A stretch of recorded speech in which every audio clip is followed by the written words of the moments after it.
Bill Fields, and today I want to talk to you about one of my favorite topics, how to successfully convert the for sale by owner. I've always said that our business is very simple. It's just a matter of going out in our community and finding those people that have a need for the service we provide. Well, the for sale by owner, they have a need. The average for sale by owner will only try to sell their property for 78 days. And almost 84% of the people who try to sell their property themselves will end up using the services of a professional to help them. My question for you is, will it be you? Well, here's a guarantee for you. They can't choose you if they don't know you exist. So if those for sale by owners are going to choose you, you've got to get out there and begin to work them. Now, what's the big deal? Why don't more agents work the for sale by owner? Well, of course, the number one reason is fear. So many people are afraid of them. They've heard rumors that, they breathe fire and they eat their children and they're horrible human beings. Folks, for sale by owners are just like you and me. They're just people that are trying to save some money, or they're people that have had a bad experience, or they are people who believe they can do anything and they're just trying to do this themselves. Doesn't make them bad people, makes them just like you and me. Well, where's the upside to working for sale by owners? Well, first off, always there will be for sale by owners. There have always been for sale by owners. There will always be for sale by owners.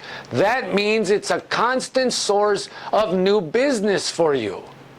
If you work FSBOs, it allows you to decide where and with whom you work. You want to work in a certain neighborhood, you watch for sale by owners in that neighborhood. You want to work in a certain price range, you work for sale by owners in a certain price range. Working FSBOs allows you to determine where and with whom you work.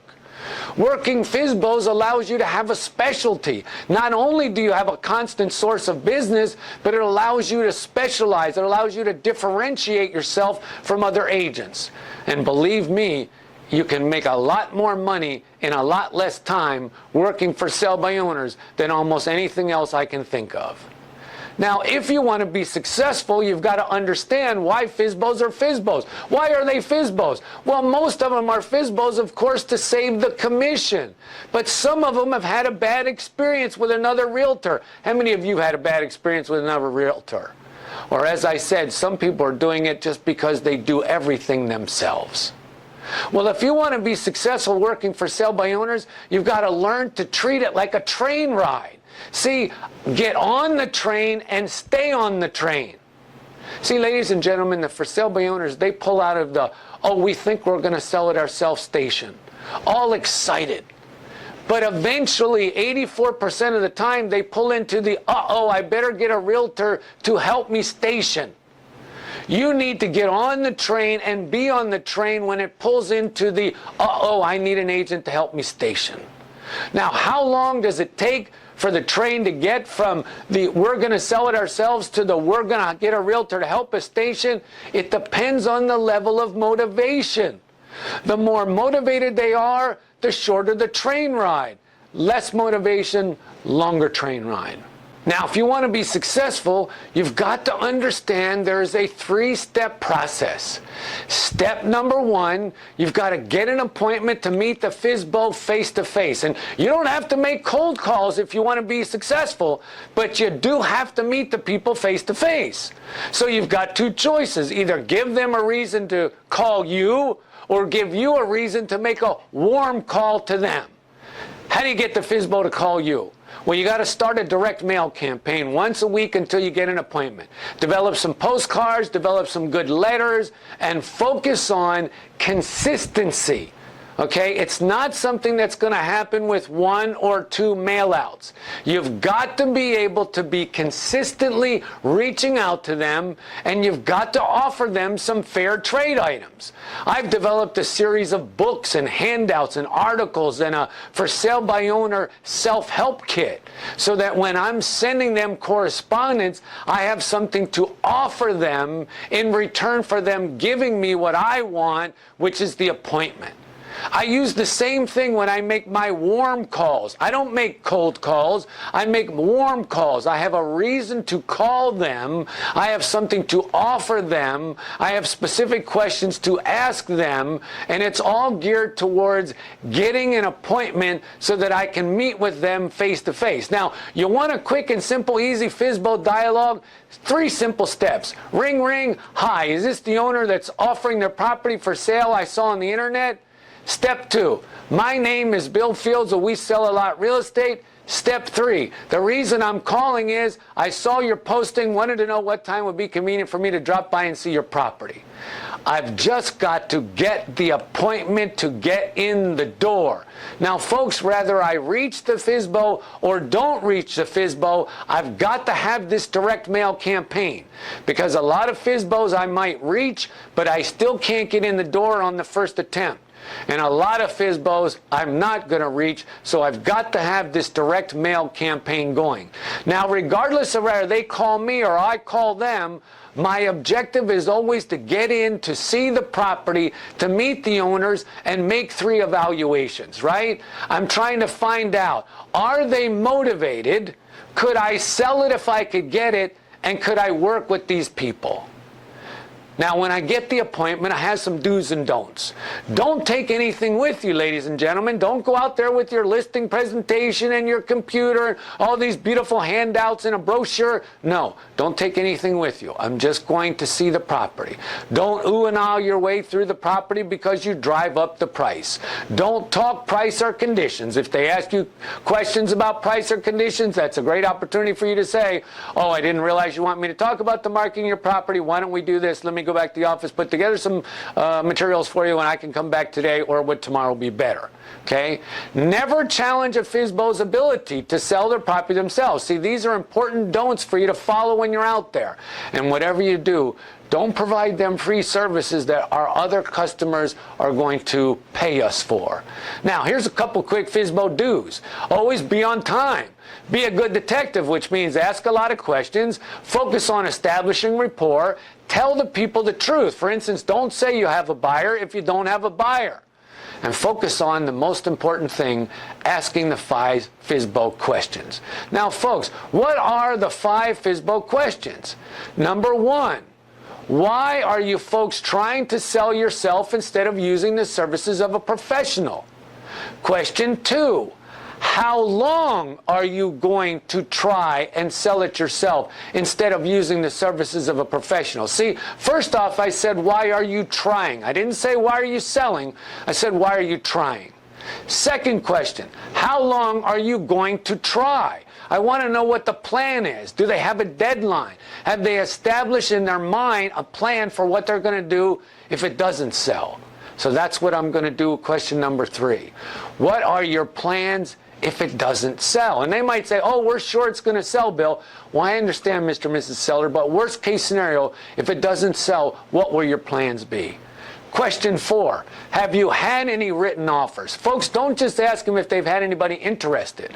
The key is to find out, do they have anything on paper? And now I'm ready to go, right? I've asked the 4 most important questions. Oh, but wait, I said there's 5 questions. So now we must ask the single most important question. And what is the single most important question? Well, it's simple. Mr. and Mrs. FSBO, what's more important to you? Trying to sell this property yourself or putting the most money in your pocket? Well, of course they're going to respond putting the most money in their pocket. So then my follow-up question is, if I could show you how working with me would actually allow you to put more money in your pocket than you will trying to sell it yourself, would you give me 5 minutes of your time to show you how I can help you do that? See, folks, this is the most important question to ask the FSBO. It's not whether or not they can sell it themselves. It's whether or not they can put the most money in their pocket. And I know for a fact that you can help them do that. But you can't do that, and you can't get them focused on that unless you ask the right questions in the right way at the right time.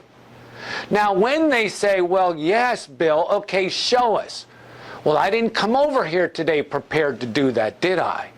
So I must say to him, well, Mr. and Mrs. FSBO, what I need to do is go back to the office, put together some paperwork, put together all the data on what buyers are actually paying for properties in your neighborhood, and I could bring back this information this afternoon, or perhaps tomorrow would be more convenient. Because I didn't come over here prepared to do that now. Now, they might just say to you, well, Bill, that's okay, never mind, blah, blah, blah, whatever it is, and I may not get that opportunity now. So I've got to continue to follow up with them and talk to them and reach out to them and correspond to them until they give me that opportunity to show them. Now, when I do get the opportunity, and I will, the first thing I must do is reiterate their desire to put the most money in their pocket. And then I must show them the 4 types of buyers. See, folks, there are only 4 types of buyers out there. First-time buyers, new to the area buyers, local area movers, and investors and speculators. Well, only 2 of those buyer types will even buy from a FSBO. Local area movers and investor speculators. And they will only buy from a FSBO in order to discount the property in order to save themselves money. But the FSBO doesn't know that, and you've got to explain that to them to demonstrate how you can help them. Then after I've done the 4 types of buyers, then I explain my whole concept of maximum exposure.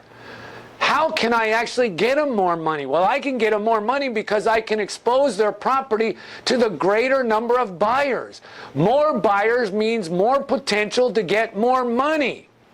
So you've got to have a plan for explaining maximum exposure. And I've got to have the single best listing presentation in the market that is geared towards demonstrating to a FSBO how I'm going to accomplish that objective.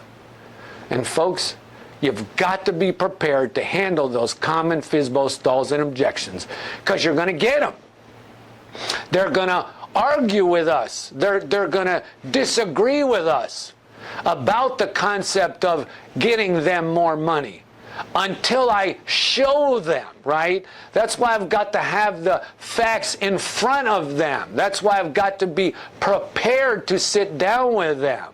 So I've got to handle those stalls. I've got to handle those objections about, well, we've got a friend, or we've got a plan for what we're going to do if we don't sell it ourselves. Well, folks, of course they do. It's my job as a professional to be able to handle them. Now, what if they won't sign even after the second appointment? Well, then I've got to go back to my stay in touch plan that I said we're going to institute, and we're going to stay in touch with them. Now, one of the things I like to do is I like to call all the FSBOs every Sunday night. After I've gone out and I've met with them, whether I've got the second appointment or not, I always call them on Sunday night or Monday. Why? Because that's when their frustration level is the highest.